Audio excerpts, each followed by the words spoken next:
Indahnya mengampuni. Shalom anak-anak yang terkasih di dalam Tuhan Yesus Kristus. Bersyukur kita pada hari ini masih diberikan kesempatan untuk boleh belajar tentang iman kekristenan melalui pendidikan agama Kristen. Meskipun kita tidak berjumpa secara langsung, tapi Bapak percaya bahwa semangat anak-anak untuk tetap belajar, tetap seperti biasa. Pandemi, jarak, keadaan tidak boleh mengurang semangat kita untuk tekun belajar. Sebelum lebih jauh dalam pelajaran pada hari ini, Bapak mau mengajak kita untuk berdoa. Biarkan Bapak yang pimpin kita di dalam doa. Lipat tangan, tutup mata, kita berdoa. Tuhan Yesus, Tuhan yang bertahta dalam kerajaan sorga, kami datang kepada Engkau ya Tuhan pada saat ini. Kami mohon tuntunan, bimbingan yang datang daripada Tuhan. Kami akan belajar, kami mohon hikmat Tuhan. Dimanapun kami berada, kami boleh memahami materi ini dengan baik. Dan kami mohon Tuhan Engkau mampukan kami untuk menerapkan firman Tuhan yang kami pelajari ini dalam setiap kehidupan kami, sehingga kami mampu seperti Tuhan Yesus yang telah mengampuni kami. Terima kasih ya Tuhan, kami berdoa, kami minta hanya di dalam nama Tuhan Yesus kami berdoa. Amin.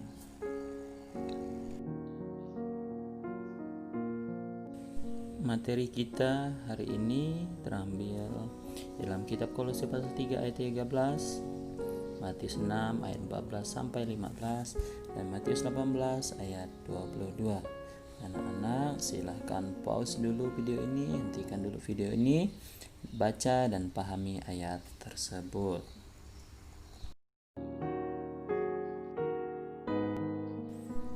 Indahnya mengampuni. Sering kita mendengar kata mengampuni. Jika demikian, apa itu mengampuni? Apa pengertian sesungguhnya tentang kata mengampuni? Kata mengampuni sesungguhnya adalah berarti kita memaafkan seseorang atas kesalahan yang dilakukannya dan tidak mengungkit kesalahan itu lagi. Perhatikan di sini bahwa mengampuni adalah tindakan kita memaafkan seseorang.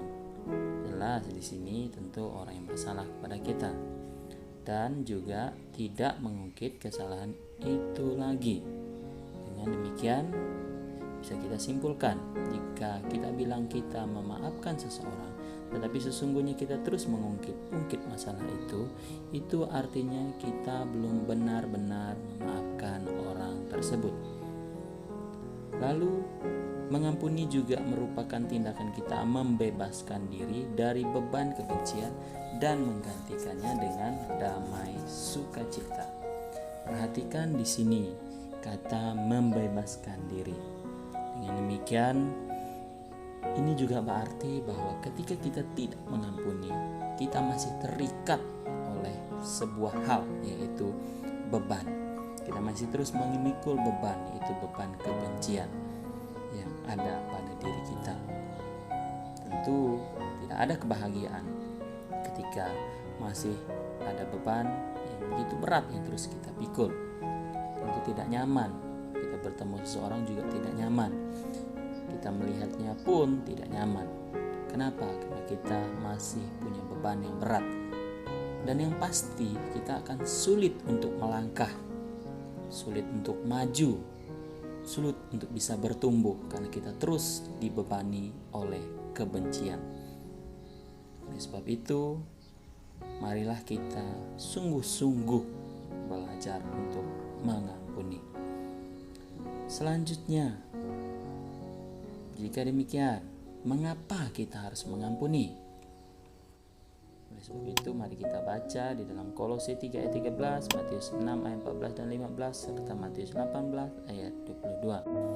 Anak-anak silahkan dibaca ulang ayat ini, dipahami dengan sungguh-sungguh. Setelah itu, kita akan menyaksikan sebuah animasi, ilustrasi tentang indahnya mengampuni. Selamat menyaksikan.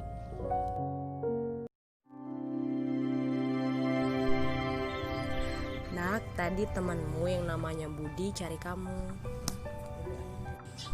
Ah, kalau dia datang jangan disuruh masuk, Bu. Jengkel aku. Loh, kenapa? Bukannya Budi itu teman akrab kamu toh? Billy gak mau berteman lagi, Bu, sama Budi. Gak layak orang begitu dijadikan teman. Loh, ada masalah apa sama Budi? Coba ceritakan sama ibu.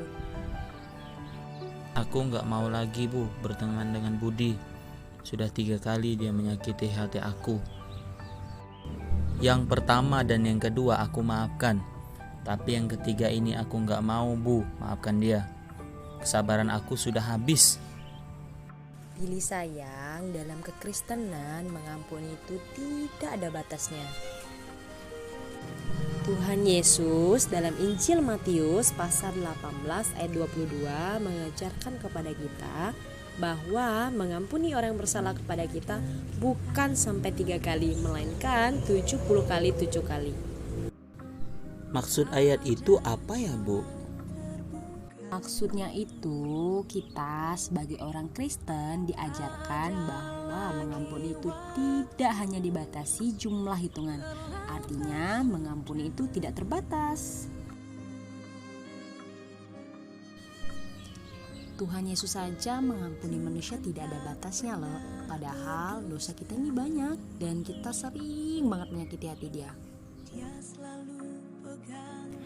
Minta maaf ya sama Budi supaya kalian bisa berteman dan bermain bersama lagi. Kan damai itu indah, Billy sayang. Terima kasih ya, Bu, sudah menasihati Billy. Sekarang Billy pergi temui Budi ya, Bu. Billy mau minta maaf dan pengen main sama-sama lagi. Dadah, Bu, Billy pergi dulu ya. Oke deh.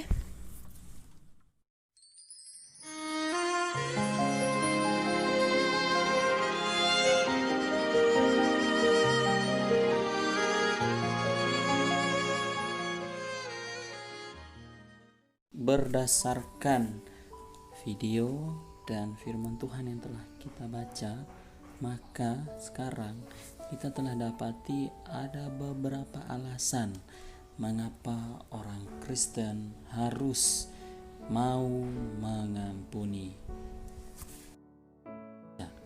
Yang pertama, kenapa kita harus mengampuni adalah karena kita telah lebih dahulu diampuni Allah.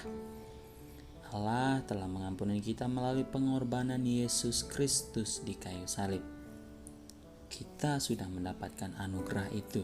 Kita orang yang berdosa, kita sering banyak salah terhadap Allah, tetapi Allah telah mengampuni kita. Seringkali kita melukai hati Allah, tetapi Allah tetap mengampuni kita. Sebagai orang yang tahu berterima kasih, seharusnya kita juga mau mengampuni orang lain. Jadi alasan kedua mengapa kita harus mengampuni, karena itu adalah kewajiban yang sadar dari hati kita sebagai bentuk terima kasih kita kepada Allah. Orang yang telah diampuni Allah sewajibnya juga mengampuni orang yang bersalah kepada dirinya. Itulah prinsip yang firman Tuhan katakan dalam Kolose tadi yang sudah kita baca. Lalu selanjutnya, bagaimana cara mengampuni? Bagaimana seharusnya cara kita mengampuni? Yang pertama, kita harus berdoa, memohon pertolongan Roh Kudus agar memampukan kita, agar memberi kita kekuatan sehingga kita bisa mengampuni. Karena hal mengampuni secara manusia bukanlah hal yang mudah, maka kita harus berdoa memohon pertolongan Roh Kudus. Selanjutnya, cara mengampuni yang kedua adalah dengan tulus ikhlas. Hendaknya pengampunan yang kita lakukan adalah lahir dari hati kita yang tulus mau berdamai, seperti Allah yang telah dengan tulus ikhlas mengampuni kita melalui pengorbanan anaknya, yaitu Yesus Kristus. dengan tulus ikhlas artinya tanpa memandang keuntungan apa yang bisa kita dapatkan, tetapi karena murni hati kita sungguh-sungguh mau mengampuni. Selanjutnya, apa dampak jika kita mengampuni? Berdasarkan firman Tuhan yang telah kita baca, ada 4 dampak ketika kita mengampuni. Yang pertama ialah kita diampuni oleh Allah. Seperti yang firman Tuhan yang telah kita baca, bahwa jika kita mengampuni maka akan ada pengampunan yang datang daripada Allah. Demikian sebaliknya. Hal kedua dampak ketika kita mengampuni ialah ada kelegaan dalam hidup. Kita dibebaskan dari beban kebencian yang selama ini kita pikul. Dampak ketiga ketika kita mengampuni ialah terjalin hubungan yang indah dengan semua orang. Perdamaian akan terjadi antara kita. Dampak yang keempat, ketika kita mampu mengampuni, maka kita akan menjalani hidup yang lebih indah. Kita akan menjalani hari-hari kita yang damai, yang sukacita, bahkan dengan orang yang pernah bersalah. Beban itu sudah kita lepaskan. Kita menjadi lebih lega dalam melangkah.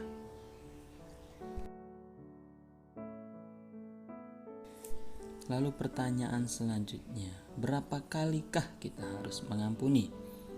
Seringkali orang berkata, udah kesabaranku sudah habis, cukup 3 kali, cukup 4 kali, cukup 7 kali.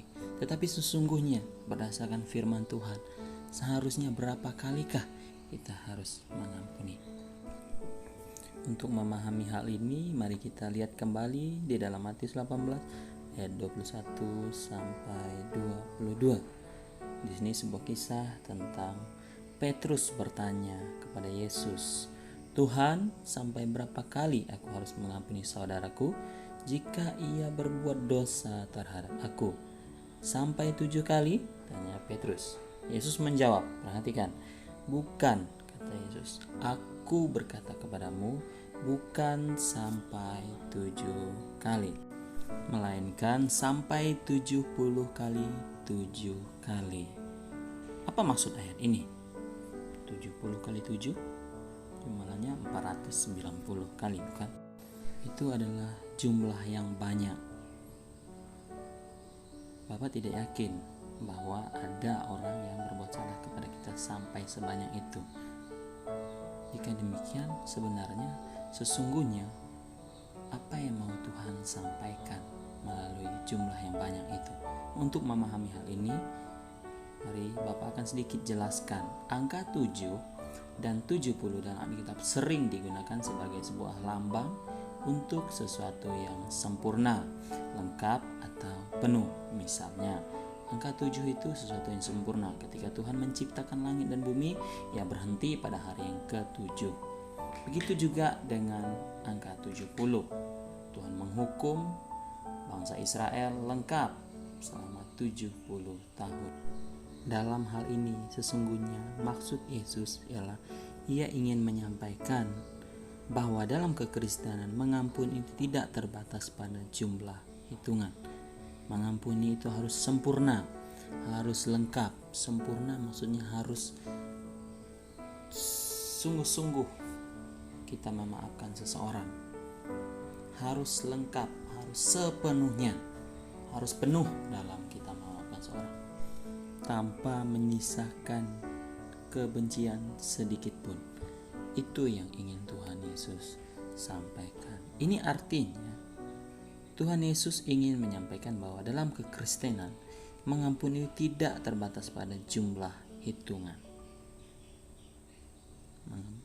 Untuk memahami hal ini, Bapak mengajak kita untuk melihat di dalam kitab Matius 18 ayat 22 dalam terjemahan sederhana, terjemahan yang mudah untuk kamu pahami.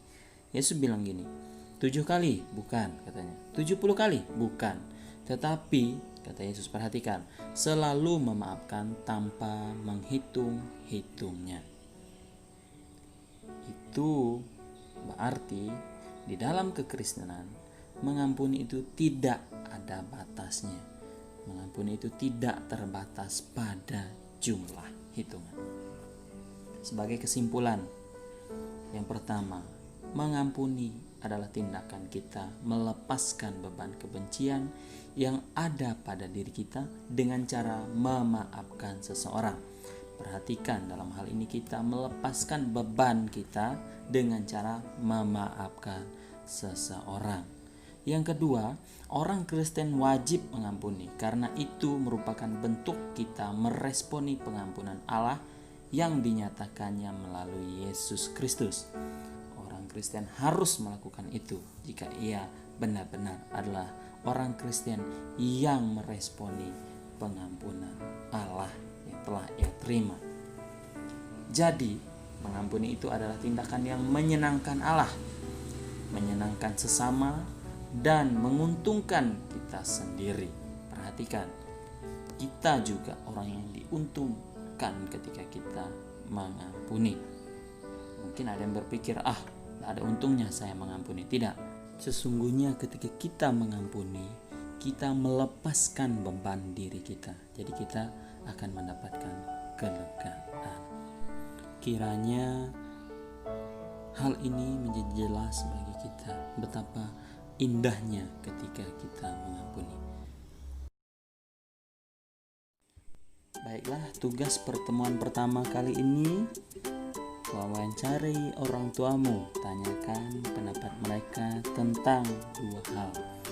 Yang pertama, tanyakan kepada mereka, mengapa orang Kristen harus mengampuni? Ditulis baik-baik, dicatat. Yang kedua, apa keuntungan yang kita dapatkan jika kita mengampuni?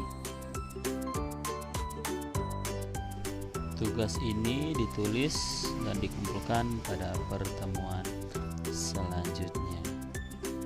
Materi pembelajaran selesai. Sebelum kita menutup semua pembelajaran kita, mari kita berdoa.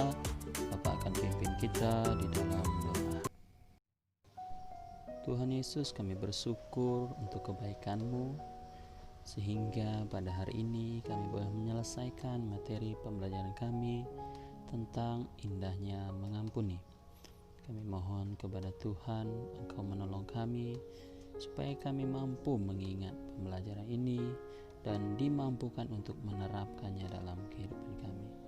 Tolong kami ya Tuhan, di dalam nama Tuhan Yesus kami berserah diri. Haleluya, amin. Selamat siang anak-anak, Tuhan Yesus memberkati, shalom.